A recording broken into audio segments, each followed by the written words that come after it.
Tremaine went out with an ankle. He didn't finish. Ryan Khalil, knee, didn't finish.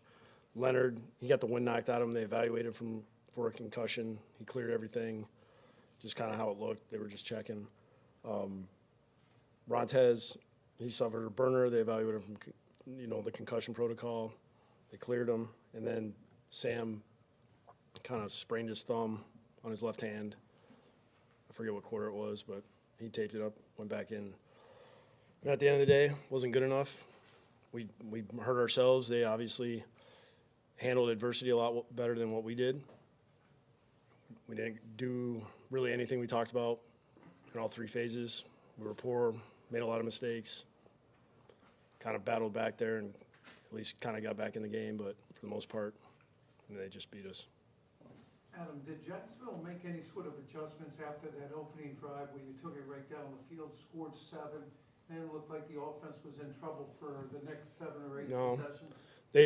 They dropped one of their coverages that they were playing a couple times that we caught them in the first drive, but outside of that, they stayed pretty consistent throughout the game. Their pressures on third downs, they did a good job of getting to us, especially the third and longer distances. I think on that first drive we were more third and manageable, so we were able to do short yardage plays, 3rd and 2, 3rd and 3 plays. Adam, you mentioned that you guys didn't do what you were practicing. I mean, that's kind of the last couple of weeks you've said that. I mean, why does that keep happening? We didn't. As far as what we talked about, protecting the football, we didn't do that. Stop the run, we eventually did, but Leonard ripped off that long one. The quarterback ended up hurting us. He was getting outside the pocket, which is something that we made a big emphasis on all week. We just didn't do a very good job there. Special teams, we really wanted to play a cleaner game than what we've been playing. There's too many things going on there that I'm sure Brant's going to pull his hair out about. So, I mean, this is more of, kind of things that we can absolutely correct and that we have to correct because that's the only way we're going to win games. And how much of a concern is the line? Sam got sacked 8 times. It seemed like he was never really comfortable. Yeah, I mean, it's so many things. It's not just the line. We didn't use our help a few times. Some of those play calls I wish I could have back. Just bad timing. A couple times Sam kind of skipped 1, went to 2. Trying to get a bigger play than probably what was there. We just got to get back to just doing the little tiny details right and just using the play calls to our advantage. Maybe just doing a better job running the football so we can stick with it.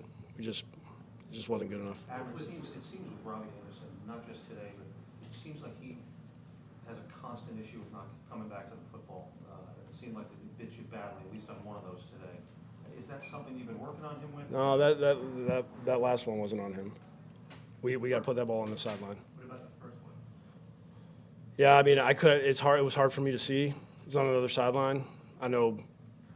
9 times out of 10, I think Sam going to the left, he might park that one. I know we were feeling pretty good after probably that first series, trying to make plays. We just got to do a better job protecting the football. It's a fine line between letting him kind of do what he does well, which is when he gets outside the pocket, he does some damage. We're kind of where we're at right now. We got to find ways to just make positive plays and make sure we hold on to the football. It's 7 interceptions in 2 games. That Yeah. was worried about it. No, I mean, I feel like, I haven't helped him enough. It just haven't put him in a good enough position. He's doing a lot of really good things. It just, it's not working the way that it should. But there's a lot of things where I'm seeing him make strides and you get excited about, and I'm seeing him take control of the line of scrimmage and the mic declarations and things like that. Like, he's on it. And it's just like when he's making some of these changes and he's right, we don't have everybody on the same page. On the second interception, the one that Bouye got, what can he do better in terms of decision making there? That's on me. That's a terrible play call. I shouldn't have done that. I mean, it's just a bad play call. That being said, What do you mean by that? He did throw the ball into coverage, whether you called it or not. He made the decision. That was the one that you're talking about, the one backed up, that's 17. Midway through the fourth quarter. Yeah. Vincent Smith one, sorry. Yeah. Well, earlier in the game, we had called something similar, same coverage. We won on the post. I think he thought he had the same thing. He did a good job of staying over the top that time. And he just, I don't think he got enough on it. with Sam's interceptions. His last year at USC, I believe he had 13, last year he had 15, and now he's throwing quite a few this year. What needs to change in regards to him throwing picks? I think it's there's a lot of us involved in this. I'm one of them. I look at play calls. I got to make sure I do a better job there. You know, some of his decision making, we got to clean up, and some of the broken plays, because there's a lot of good things that he does when the plays get, you know, break down and he goes outside the pocket and makes plays, and you know, some of those haven't been working. We got to work on some mechanical things, some footwork things. I think his alignment sometimes bites him because he's had success, you know, even this year, you know, making some of those throws off balance. I know, you know, a lot of us were saying the same thing after the Dallas game where he wasn't really aligned all the time and he was making accurate throws. And then I think there's, you know, everybody's kind of played a part in it, whether it's the line, the receivers, the backs, whoever it is. It's, you know, we all got to do a better job. That's going to help them. It's, you know, the interception thing, it's easy to just point the finger at one guy, but we always talk about it as it's a full group thing. And we all have to do our job for that guy to be able to do his. Jamal had a tough stretch there. What's that? Do you feel like he lost his composure a little bit there with the frustration? No, I mean, he was good on the sideline. I think he was just trying to make sure that what he was doing the right things. I think that was the thing that he was just keep going through. You know, am I helping the center enough? Am I doing the right things? Am I making the right reads? So we just kept going through things and just trying to say, hey, let's get that one first down. Let's see what happens after that. No, I was actually talking about Jamal. Jamal had a couple personal fouls in a row there. And I just wondered if I didn't feel that way. You know, I didn't feel that way with him. Hold on, Manish, Connor, Kosrich, no. Adam, do you have some clarity on CJ Mosley? I don't right now. I mean, I haven't talked to anybody about what's going on right now. I focused on this game. So you don't know if you got. I don't have an update. I'll have one tomorrow. Connor.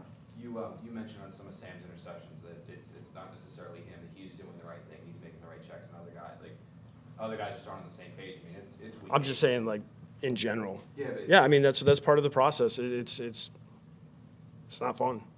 It's not fun. I mean, yeah. I mean, I wish I could say, yeah, absolutely, 100% that we should be, you know, executing at a higher level, but we're not right now, and we have to. Nobody's pulling us out of this. Like, we have to do it. We have to go back to practice. We have to go in our meetings. We have to make sure that we're getting better every day, and we have to do it. Like, nobody else is coming to save us. Adam, with the offensive line, the sacks, the run game, didn't get anything going with today. What can you do there? Yeah, I mean, later in the game, I was thinking through, you know, did I go away from it too soon? I was trying to, you know, get Lev going a little bit, and it just didn't seem like he was getting a lot of, you know, there wasn't a lot of lanes there, but it's a tough front to go against. It just feels like, you know, if you feel you're getting pushed all the time, I mean, that's why they're pretty good. You know, I still don't think that, you know, 8 sacks is what we should be giving up and against that D line, even though they're really good. I think there's some things that we could have done to help ourselves. But it's a tough defense to run against. Rich, last question. Just on the defensive side, so many big plays. You guys actually had done a decent job of that this year, and then today with the 2 long plays, it just seemed like guys were wide open. I mean, how does that happen? Yeah, I think the quarterback, when he gets outside the pocket, you know, that's where you see a lot of explosive plays happen. You know, and that was why that was such a big point of emphasis, for not letting him buy time and get outside and let it be one-on-one. And, you know, our guys' backs are turned to the ball and they're trying to play the receiver. And, you know, we let up that one big run. I thought we bounced back from it, you know, as far as we responded on offense, which, you know, that's more of what we need. If something bad happens, we respond, you know, and we got to figure out a way to do that more consistently. Thanks, guys. Sam will be in here getting dressed. The room's open.